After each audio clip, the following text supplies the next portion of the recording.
out to ease of living using very modern development.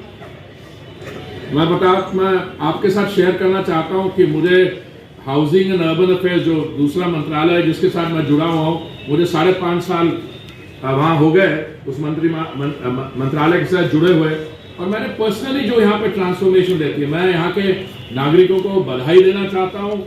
Uttar Pradesh की सरकार, योगी जी की सरकार, मेरे सहयोगी अरविंद जी से सबको, इन्होंने जिस तरीके से यहाँ पे डेवलपमेंट, काशी विश्वनाथ कॉरिडोर जो था, मैं उस समय आया था एंड आई कुडंट बिलीव।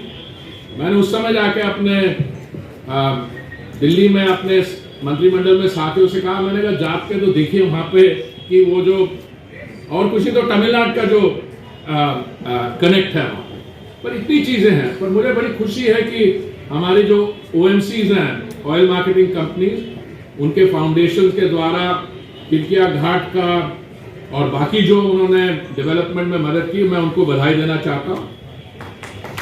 तो ये बोट रेस, बोट्स जो CNG पे चलेंगी और हमारे OMCs के बीच में कंपटीशन होगी इन बोट्स की, मुझे खास करके मैं समझता हूं कि for us it is extremely important कि Varanasi becomes, because Varanasi is also, देखिए मैं इसको कैसे डिस्क्राइब करूं, दुनिया में 3 एंशिएंट प्राचीन सिविलाइजेशन मानी जाती हैं, जिसमें हमारी इंडस वैली सिविलाइजेशन मैं समझता हूं it's one of the oldest and one of the richest. बाकी जो एंशिएंट सिविलाइजेशन हैं, यूफ्रेटिस टिग्रिस रिवर की, मेसोपोटामियन, इजिप्शियन सिविलाइजेशन, चीन की सिविलाइजेशन,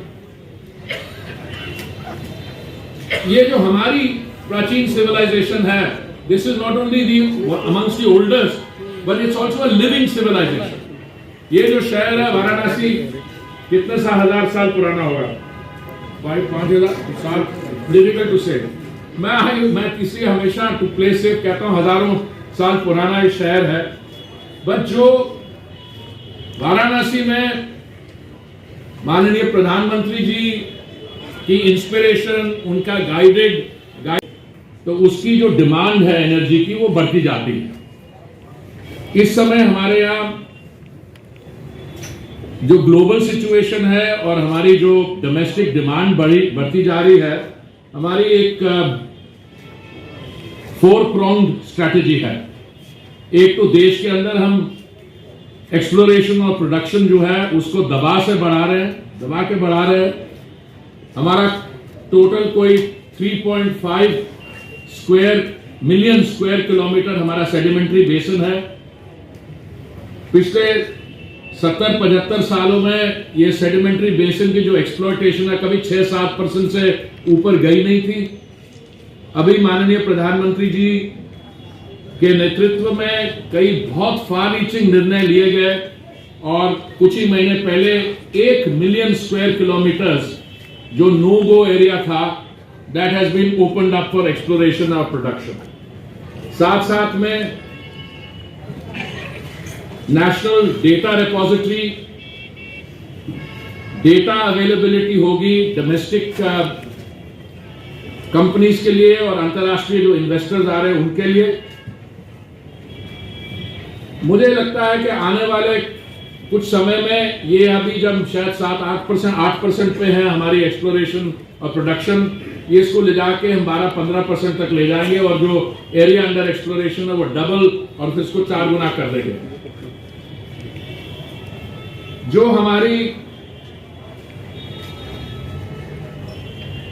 जिन देशों से हम इंपोर्ट करते थे पिछले साल तक, वो 27 ऐसे देश थे, हमने उनको डाइवर्सिफाई किया है। इस समय we are importing from 39 countries. जो थी 2014 में शायद 14,000 किलोमीटर थी, 14,000 किलोमीटर थी। हमारा टारगेट है कि उसको 33-34,000 किलोमीटर तक ले जाने का। अभी इस समय हमारी शायद 23,000 किलोमीटर पे हम पहुंच गए हैं।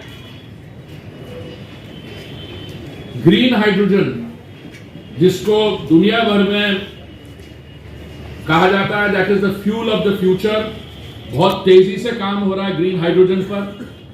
आपको याद होगा माननीय प्रधानमंत्री जी ने देश को संबोधित करते 15 अगस्त 2021 को कहा था, we will take up green hydrogen in mission mode. अभी कुछ ही दिन पहले, एक शायद हफ्ता 10 दिन पहले, कैबिनेट ने नेशनल ग्रीन हाइड्रोजन पॉलिसी को अप्रूव किया है।